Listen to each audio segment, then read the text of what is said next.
Hello student.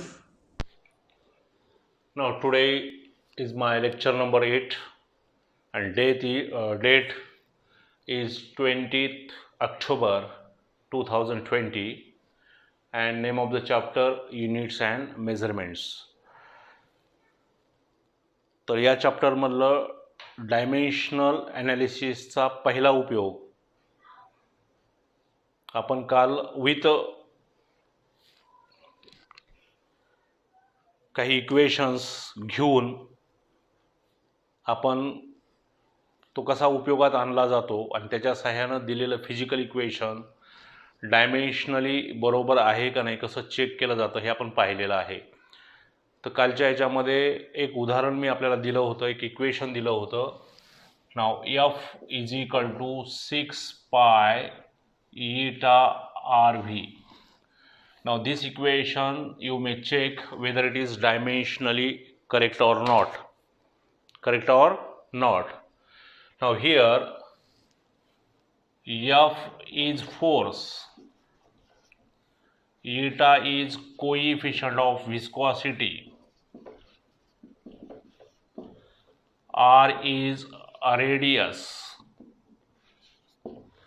V is velocity. V is velocity. 6 pi is constant. Now suppose this is equation number first. Now LHS is equal to F and we know that the dimensions of F is 1 in mass, 1 in length, minus 2 in time. Equation number 2. Equation number 2. Now then you may obtain the dimensions on RHS, and if the dimensions on RHS is same as those of the equation 2, then you may say that the given equation is dimensionally correct. Now this is the viscous force. This is the viscous force acting on a sphere having radius r and velocity v, which is immersed in a fluid of coefficient viscosity ईटा.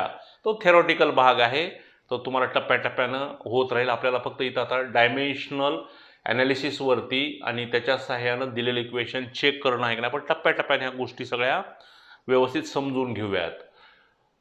तर RHS, नाव RHS बघा 6 pi eta r v is equal to eta RV since 6 pi constant. Since 6 pi constant, it has no dimensions and unit. Now then dimensions of eta RV.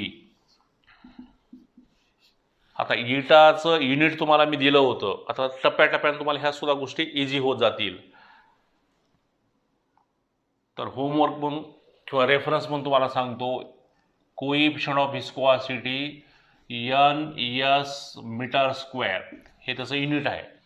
कारण आपल्याला माहीत आहे कुठल्याही physical क्वांटिटीचे dimensions आपल्याला त्याच्या युनिटवरनं, फॉर्म्युल्यावरनं किंवा डेफिनेशनवरनं काढता येतात.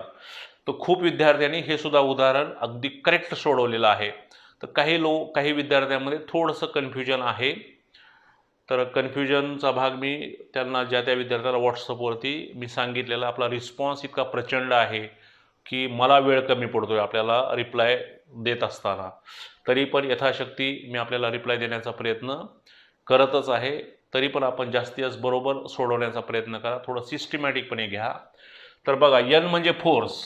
तर फोर्स म्हणजे 1 in mass, 1 in length, minus 2 in time. Second म्हणजे 1 in time, for length 2 in length.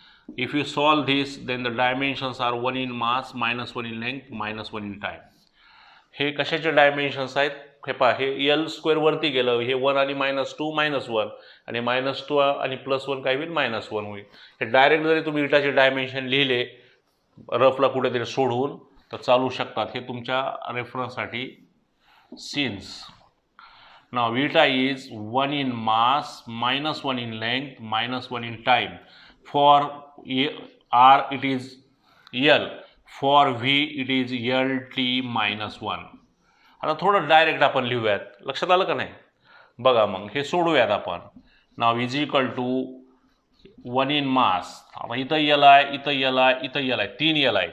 म्हणजे व्यवस्थित लिहा, घाई करायची नाही. -1 +1 +1 टी -1 -1 टी 2 ठिकाणी आहे बघा, म्हणजे एखादी टर्म राहू नये. शिक्षकाच्या प्रत्येक ॲक्टिव्हिटी तुम्ही काळजीपूर्वक बघत चला, म्हणजे तुमच्या लक्षात येईल. मग हे जर तुम्ही सॉल्व केलं तर काय येईल बघा. 1 इन मास, हे -1 +1 गेट कॅन्सल, फक्त एकच राहिलं. हे -1 -1 t⁻².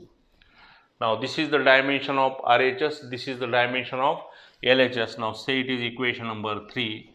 Now from equation 2 and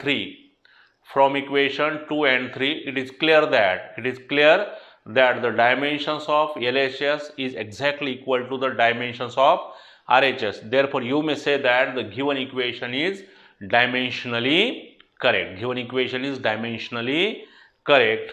Now then, therefore LHS is equal to RHS.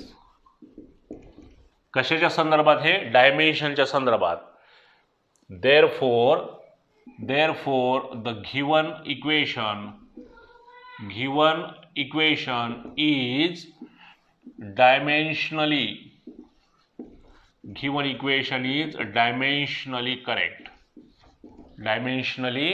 correct. समजलं का सगळ्यांना? ओके. तर या पद्धतीनं अजून एक उदाहरण होतं जे बऱ्याचशा, तर ह्याचा एक स्क्रीनशॉट घ्या. हे होमवर्कला तुम्हाला दिलेलं आहे. एक 2-3 विद्यार्थ्यांनी ते इतकं सुंदर रिप्रेझेंटेशन त्यांचं आहे इतकं, तर त्याची कॉपी करून मी दुसऱ्या विद्यार्थ्यांना सुद्धा पाठवलेलं आहे की हे बघून घ्या. कारण कुणाचंही चांगलं सोडवलेलं बघून आपण आपली मेथड सुधारायला काहीच हरकत नाही. कारण माणूस, शिक्षक असू दे, विद्यार्थी असू दे, या समाजातला कुठलाही व्यक्ती असू दे, तो आयुष्यभर विद्यार्थी असतो. तो प्रत्येक क्षणाला, प्रत्येक मिनिटाला शिकतच असतो. आणि शिकलंच पाहिजे माणसानं, थांबलं नाही पाहिजे. मलाच सगळं येतंय हा अहंकार झाला, असं नाही आहे. आपण प्रत्येकाकडून, लहान लहान माणसाकडनं सुद्धा, लहान लहान मुलाकडनं सुद्धा आपल्याला खूप काही शिकायला मिळतं. तर आपण शिकत जायचं. तर इतर आपल्या मित्रांना जर बरोबर सोडवलं असेल आणि आपलं थोडंसं उबडधोबड होत असेल तर त्याच्यातून आपण आदर्श घेऊन त्याचीच आपण हे करून जर आपण आपल्या लिखाणामध्ये, आपल्या रिप्रेझेंटेशनमध्ये जर सुधारणा करत असू तर त्याच्यासारखं चांगलं काही नाही. तर या पद्धतीनं आपण सोडवा. ते सगळे उदाहरणं परत एकदा तुम्ही नंतर न बघता सोडवा, कारण बघून लिहिण्याचा कन्सेप्ट आता लागू नाही आहे. ठीक आहे? ओके. त्याचा स्क्रीनशॉट घ्या. तर कालच्या उदाहरणामध्ये काही विद्यार्थ्यांनी थोडंसं मिस्टेक केलेली आहे, कारण बरेचसे उदाहरणं व्हॉट्सअपवरती टाईप करणं मला पण शक्य होत नाही. कारण square, square root, cube, dimension, त्याची पॉवर मोबाईलवरती मला जमत नाही आहे, टू बी फ्रँक. तर हे उदाहरण होतं v = √GH. हे डायमेन्शनली बरोबर आहे का नाही चेक करा. तर असं जेव्हा उदाहरण येतं तर डायरेक्ट सोडवलं तर चालतं, पण आपण सोप्या मेथडनं जाऊयात. v² = GH. ठीक आहे. तर काही विद्यार्थ्यांनी व्हीचे डायमेन्शन काय? L/T. L/T² बरोबर L² म्हणजेच L/T. असं नाही. हे असं कसं होईल? L²/T² L/T कसं होईल? नाही होणार. ते कसं राहणार आहे? L²/Tच राहणार आहे, म्हणजेच हे L²T-2. आणि हे जीचे काय होणार आहे? L/T² इंटू L, म्हणजेच हे L²/T², म्हणजेच L²T². LHS = थोडं फास्ट घेतलं मी कारण सोपं उदाहरण आहे. आणि हे जर तुम्हाला आलं तर हे काही अवघड नाही आहे. तर या पद्धतीनं थोडं सोडवा. ज्यांना चुकलेलं असेल त्यांनी याचा स्क्रीनशॉट घ्या आणि या पद्धतीने सोडवा. तर आपण आता दुसऱ्या यूजकडे जाऊयात, सेकंड यूज, जो की खूप आणि खूप महत्त्वाचा आहे. ठीक आहे. तर मला वाटतं पहिला उपयोग तुम्हाला समजला. Every physical equation obeys the principle of homogeneous dimensions according to which each and every term on both the sides of the given physical equation have the same dimension. Then you may say that the given equation is dimensionally correct. ठीक आहे. Now the second use of dimensional analysis to convert one system of unit into another. आता बघा second use. Second use काय?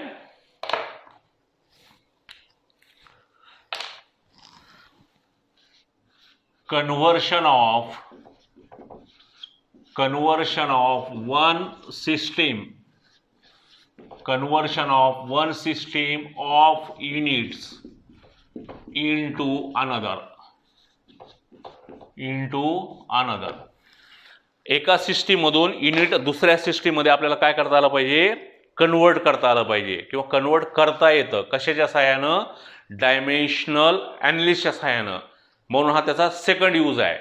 Bye using dimensional analysis it is possible to convert one system of unit into another system of unit. एका system मधलं unit दुसऱ्या system मध्ये आपल्याला काय करता येतं? कन्वर्ट करता येतं. कसं? आता लेटस कन्वर्ट. लेटस जरा सोपं उदाहरण अगोदर घेऊयात आणि सोप्याकडनं थोडं काठीण्य पातळीकडे आपण जाऊयात. नाव एक्झाम्पल घेतल्यानंतर तुम्हाला ह्या गोष्टी काय होतील? लक्षात येतील. आपण एक्झाम्पल घेऊयात. नाव फर्स्ट एक्झाम्पल, माझ्यासोबत कृपा करून लिहू नका. तुम्ही जर लिहून माझ्यासोबत घेतलात तर तुम्हाला 100% समजेल याची खात्री गॅरंटी मी देऊ शकत नाही. ठीक आहे, पण तुम्ही लक्ष दिलंय आणि तुम्हाला समजलं नाही असं होणारच नाही. ठीक आहे, आणि एकदा समजलं की आपल्याला पुन्हा ते लिहिता येते ना, त्यामुळे समजून घेण्यावर भर द्या रे बाबा. Now let us convert the force in SI to CGS. Let us convert the unit of force म्हणूया. Let us convert the unit of force in SI to CGS system of unit. बघा, आपल्याला force unit काय करायचंय? Convert करायचंय. कशातून कशामध्ये? SI मधून CGS मध्ये. लक्षात घ्या, आता कन्वर्शन करत असताना SI टू CGS पण येतं, CGS टू SI पण येतं. लक्षात आलं का नाही? जो शिक्षक पेपर काढतो त्याला तो पेपर सोडवता पण आला पाहिजे आणि ज्या शिक्षकाने पेपर काढला त्या शिक्षकाला तो पेपर तपासता पण आला पाहिजे. लक्षात आलं? SI ला आपण शिक्षक म्हणूयात, CGS ला विद्यार्थी म्हणूयात. Teacher to student, student to teacher. जसं एखादा शिक्षक विद्यार्थ्याला आलं पाहिजे अशी अपेक्षा करतो, त्यावेळेस विद्यार्थ्यांनी शिक्षकाला पण आलं पाहिजे अशी अपेक्षा करणं त्यात गैर काय? त्यामुळे शिक्षकांना पण स्वतःला काही कमीपणा समजायची आवश्यकता नाही आहे. कारण आत्ताची हल्लीची पिढी एवढी आता तयारीची आहे की शिक्षकाला सुद्धा अपग्रेड राहिल्याशिवाय पर्याय नाही आहे. Is it right? आणि कुठलंही अपग्रेड व्हायचं असेल तर आपल्याला हार्डवर्क करावंच लागेल. ह्याला कसलाही shortcut not for student, not for teacher. Is it right? Okay, तर आपण कन्वर्ट करूयात.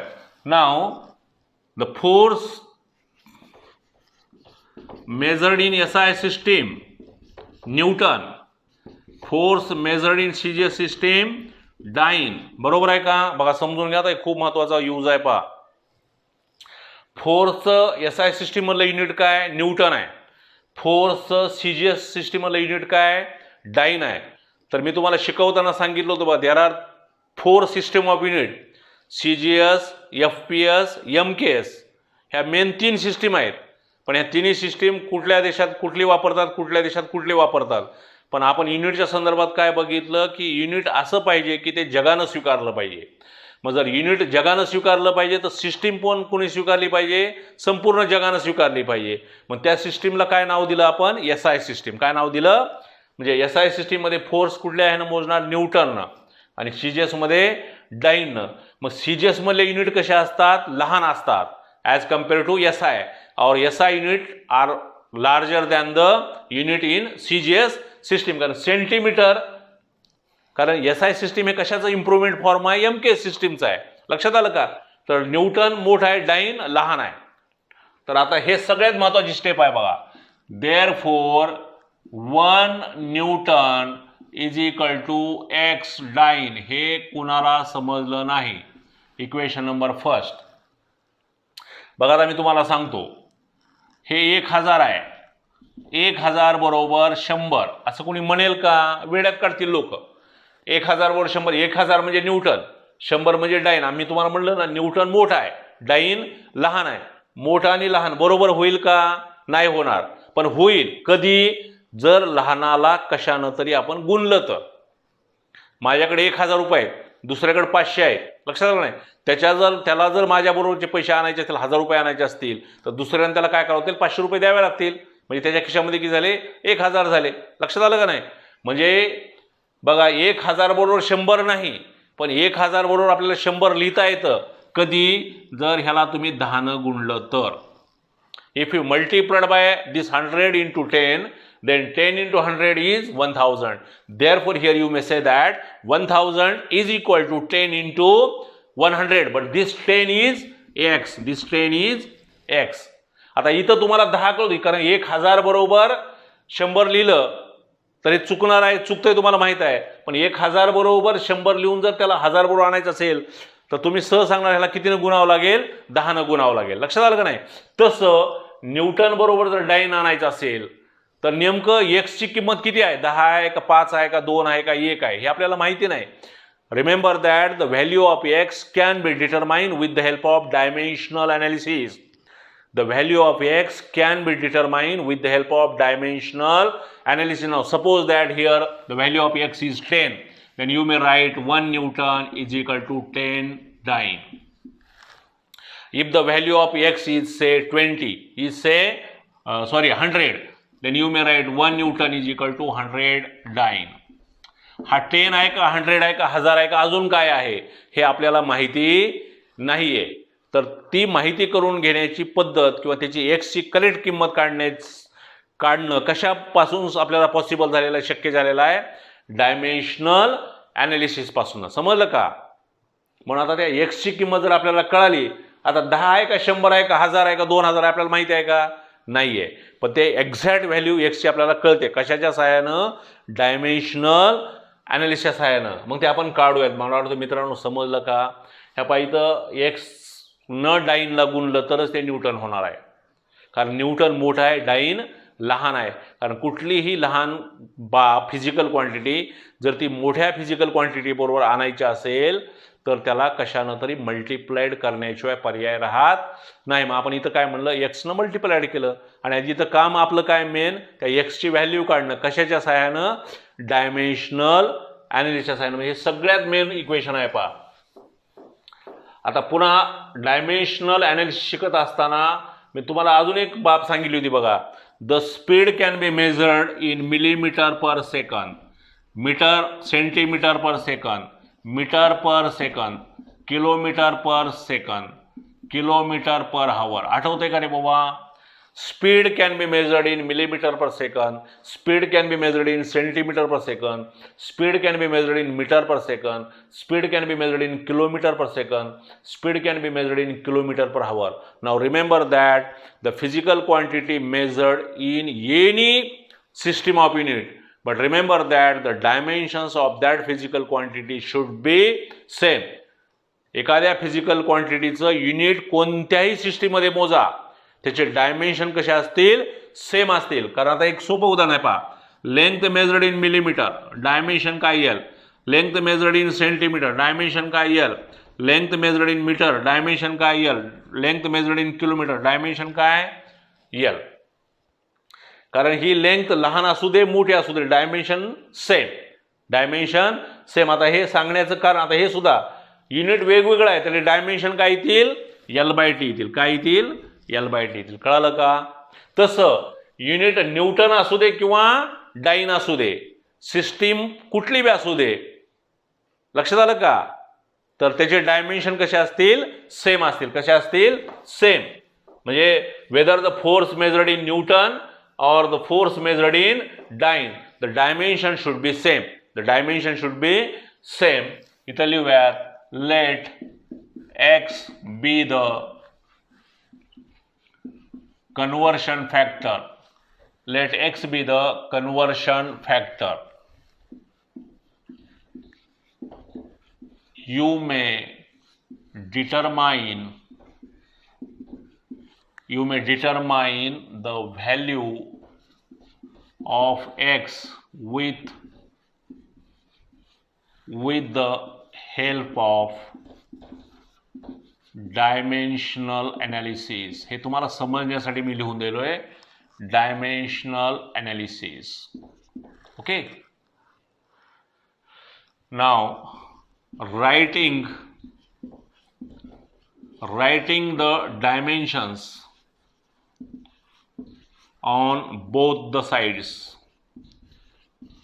समजून घ्या, लक्ष अजिबात विचलित करू नका बघा. Writing the dimension on both sides. मग therefore 1, now force is Newton, 1 minus 2 is equal to x 1 minus 2. बरोबर आहे का बाबा? युनिट काही असू दे, त्याचे डायमेन्शन कसे असतील? सेम असतील. पण हे न्यूटन कशामध्ये आहे? SI सिस्टीम मध्ये आहे. बघा, इतकं फिजिक्स सोपं नसतं बाळा. मग हे मास आहे, SI मध्ये मास कशात मोजणार? किलोग्रॅम 1, मीटर 1, टाइम कोणती सिस्टम 2, x. आता हे डायमेन्शन कशामध्ये आहेत? CGS मध्ये आहेत. कशामध्ये आहेत? CGS मध्ये. म्हणजे हे मास काय होणार? ग्रॅम, हे सेंटीमीटर आणि हे सेकंड स्क्वेअर. हे कोणाला समजलं नाही बघा, परत एकदा शॉर्ट मध्ये सांगतो. हे पहा, हे डायमेन्शन कशामध्ये आहेत? SI सिस्टीम मध्ये आहेत. हे कशामध्ये आहेत? CGS मध्ये आहेत. मग SI मध्ये मास कशात मोजणार? Kilogram, length metre, time system कोणती असू दे, टाइम सेकंद मध्ये. हे मास ग्रॅम, सेंटीमीटर आणि सेकंद. आपल्याला किंमत कशाची काढायची आहे? x ची. मग हे इक्वेशन लिहूयात. therefore x is equal to 1, बघा जरा, kilogram divided by gram, metre divided by centimetre, second square divided by second square. Simple गणितानं x बरोबर हे भागिले हे. कारण x बरोबर म्हणजे x ला जे हे गुणिले आहे ते काय व्हायला पाहिजे? भागिले व्हायला पाहिजे. बघा, x बरोबर, समजलं का? x बरोबर, आपल्याला किंमत कशाची काढायची आहे? x ची काढायची आहे. मग x बरोबर काय आलं? This bracket divided by this bracket, using simple mathematics. मी प्रत्येक पिरियडला आपल्याला म्हणतो, तुम्हाला फिजिक्स कळण्यासाठी मॅथ कळणं गरजेचं आहे. लक्षात आलं का नाही? मग बघा, x is equal to 1, but kilogram is 1000 gram. 1 kilogram is 1000 gram. This is gram. Metre is 100 centimetre divided by centimetre into 1. Second square minus second square काय होईल? 1. हे कसं लिहिलं बघा? 1 kg is equal to 1000 gram, 1 metre is equal to 100 centimetre. Now this gram, this centimetre get cancel. Now x is equal to 1, 1000 into 100 into 1. आता 1 न कशाला गुणलं तर गुणाकारामध्ये काय फरक पडत नाही. मग हे x बरोबर 1 इंटू हे 3 शून्य आणि हे 2 शून्य. म्हणजे x ची किंमत किती आली? therefore x is equal to ही किंमत आली बघा. एखादा शून्य जास्त द्यायचं नाही. ओके. म्हणजे डाईनला जर या किमतीनं तुम्ही गुणलात, म्हणजे 1 लाख आहे, किती आहे? 100,000 म्हणजे 1 लाख. लक्षात आलं नाही? ह्या 1 लाखनं जर तुम्ही ह्या डाईनला गुणला तर ते कशाबरोबर होईल? न्यूटन बरोबर होईल. पण ही किंमत तुम्हाला कोण काढून दिली? डायमेन्शनल ॲनालिसिसच्या सहाय्यानं. म्हणून हा सेकंड यूज आहे, conversion of one system of unit into another. एका सिस्टीम मधलं युनिट दुसऱ्या सिस्टीम मध्ये आपल्याला काय करता आलं? कन्वर्ट करता आलं. पण फिजिक्स तुम्हाला अजून पुढे जाऊन सांगतं की एखादी क्वांटिटी असं सो मेनी झिरो असतील तर त्याला सिंपल मेथडमध्ये आपल्याला कन्वर्ट करता येतं. बघा, आता तुम्हाला सोप्या मेथडनं सांगतो. ठीक आहे? हे पाय, असं तुम्ही बघितलेलं आहे. 10 बरोबर 10 ची पॉवर 1. 10 ला आपल्याला कसं लिहितं? 10 ची पॉवर 1. 100 ला कसं लिहिता येतं? 10 ची पॉवर 2. 1000 ला कसं लिहिता येतं? 10 ची पॉवर 3. म्हणजे पहा, 10 ची पॉवर 1 म्हणजे किती शून्य? 1 वर 1. 2 म्हणजे किती शून्य? 2. 3 म्हणजे किती शून्य? 3. तिथं किती शून्य आहेत? 5. म्हणजे 10च्या डोक्यावरती किती लिहिणार तुम्ही? 5 लिहिणार. बघा, समजतंय का? हे पहा, 10 ची पॉवर 1, 100 असेल तर 10 ची पॉवर 2, 1000 असेल तर 10 ची पॉवर, म्हणजे पहा 3 शून्य, म्हणजे इथं 3, इथं 2 शून्य 2, इथं 1 शून्य 1, म्हणजे इथं किती शून्य आहेत? 5 आहेत. म्हणजे काय होईल? therefore x is equal to 10 to power 5. हे लिहिणं चांगलं का हे लिहिणं चांगलं? तर हे लिहिणं चांगलं. लक्षात आलं का? पण 10 ची पॉवर 5 कशाला कळालं का? मग इक्वेशन पहिलं काय होईल, therefore 1 newton is equal to 10 to the power 5 dine.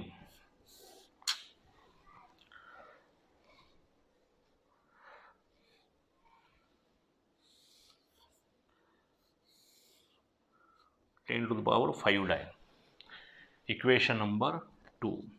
Hence the proof. तर अनेक परीक्षेमध्ये तुम्हाला हे विचारतात, show that 1 newton is equal to 10 to the power 5 dyne. तर या पद्धतीनं आपण सोडवायचं. ह्याचा स्क्रीनशॉट घ्या. परत एकदा जरा शॉर्टमध्ये अजून एकदा सांगतो बघा.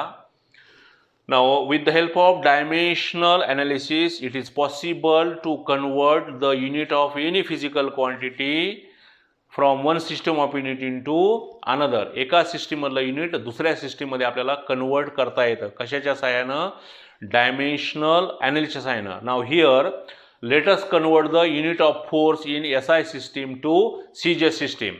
But we know that the force measured in Newton in SI system and the force measured in dyne in CJ system. Therefore, you may write 1 Newton is equal to X dyne, as we know that the CJ's unit are smaller than the SI unit, or SI unit are larger than the CJ's unit. Therefore, you may multiply X to smaller unit, then and then it is equal to large unit. And here, with the help of dimensional analysis, you may find out the value of X. You may find out the value of, सगळ्यात महत्त्वाचा part हा आहे बघा, 1 newton is equal to X dyne. इथं जर तुम्ही चुकलात तर सगळा पार्ट काय होईल? चुकेल. पुढे जाऊन आपण म्हणायचं the unit of physical quantity whatever in any system, the dimensions of that physical quantity should be same. मग writing the dimensions on both sides, but Newton is force, dyne is force, 1 in mass 1 in length minus 2 in time, 1 in mass 1 in length minus 2 in time. पण हे dimension कशामध्ये आहेत? SI मध्ये आहेत. SI मध्ये mass कशात मोजणार? Kilogram, length metre, time सेकंद. हे CJS मधले डायमेन्शन्स आहेत. मग मास कशामध्ये मोजणार? ग्रॅम मध्ये, लेंथ सेंटीमीटर मध्ये, टाइम सेकंड स्क्वेअर. आपल्याला व्हॅल्यू काढायची आहे X ची, त्यामुळे हे रिलेशन आपण X साठी लिहूयात. X बरोबर किलोग्रॅम भागिले ग्रॅम, मीटर भागिले सेंटीमीटर, सेकंड स्क्वेअर भागिले सेकंड स्क्वेअर. तर हे काय होईल? कॅन्सल. पण आपल्याला माहित आहे 1 किलोग्रॅम बरोबर 1000 ग्रॅम. आपण एखाद्या किराणा मालाच्या दुकानात वगैरे गेलो तर आपण म्हणलं 1 kg शुगर द्या, तर तिथं 1 kg येत नाही. बघा आता इलेक्ट्रॉनिकचे काटेल तिथं 1000 येतं आकडा, 1000 ग्रॅम. त्याला 1000 आलाय, त्याला कळतं त्या दुकानदार हे 1 किलो झालेला आहे. आपल्याला कळत नाही, तो भाग वेगळा. आपण लक्ष कुठं देतो? आपल्याला वाटतं शिक्षण म्हणजे 4 भिंतीतच आहे. प्रत्येक ठिकाणी आपल्याला शिकायला मिळतं. म्हणून मगाशी तुम्हाला म्हटलं each and every minute you may learn. Okay. तर मग 1000 ग्रॅम भागिले gram, 1 metre is equal to 100 centimetre divided by, कारण फिजिक्स काय सांगतं? कन्व्हर्शन सांगतं. Total physics based upon the measurement. Measurement means what?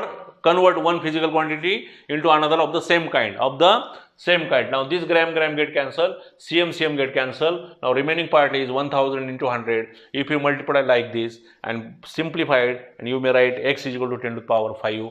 Therefore, we must remember that this relation always 1 Newton is equal to 10 to the power 5 dyne.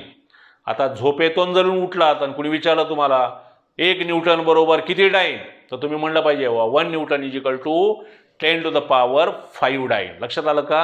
तर याचा screenshot घ्या, व्यवस्थित सोडवा. तर एक होमवर्क तुम्हाला देतो मी, ते उद्याला सोडवा. आणि ह्याच्यावरचे अजून एका दुसरं उदाहरण आपण उद्याला घेऊयात, कारण तिसरा यूज झाला तर उद्या बघूयात, पण मला वाटत नाही होईल म्हणून. कारण ह्याच्यावरचे अजून 1-2-3 उदाहरण जर घेतले तर हा पार्ट तुमचा काय होईल? पक्का होईल. ठीक आहे, समजलं? तर याच पद्धतीचं एक उदाहरण देतो होमवर्कसाठी. समजले? स्क्रीनशॉट घ्या काढून ह्याचा. Now homework. Now convert energy into SI to CGS. कारण आपल्याला उद्याला काय करायचं? आज आपण काय बघितलं? SI to CGS. उद्या आपण काय बघू? CGS to SI. उलटं सुलटं आलं पाहिजे आपल्याला. गाडी पुढं चालवता येते, मला रिव्हर्सच घेता येते नाही, रिव्हर्स पण आली पाहिजे आपल्याला. Convert energy into SI to CGS. तर एनर्जीचं युनिट SI मध्ये काय असतं? जूल, आणि ह्याच्यामध्ये काय असतं? अर्ग. ओके, ह्या दोघातलं रिलेशन काढायचं. फक्त तिथं लिहायचं 1 joule is equal to x erg, writing the dimension, सोडवा काय किंमत येईल ते सोडवता येईल. मी हिंट तुम्हाला दिलेली आहे. तर इथे आपण आज काय करूया, थांबूया. Thank you. Have a very very nice day.